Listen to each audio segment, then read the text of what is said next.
Hi, Julia. Thank you so much for your poem this week.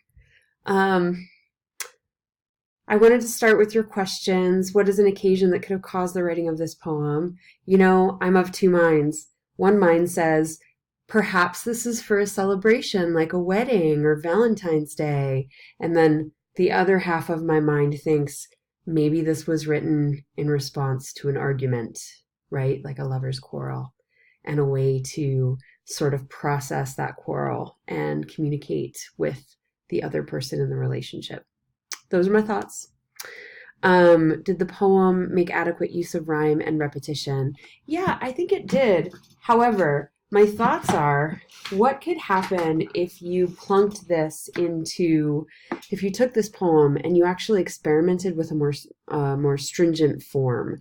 So, for example, what if love began, it starts at the beginning, love is the first word and then of the first line and then the first word of the fourth line. So I'm wondering what it would feel like if love was only used at the beginning of every fourth line, for example, or every third line, for example. I think that would be one way to kind of take advantage of the repetition, but not have it feel sort of muddled towards the end when love is used more and more.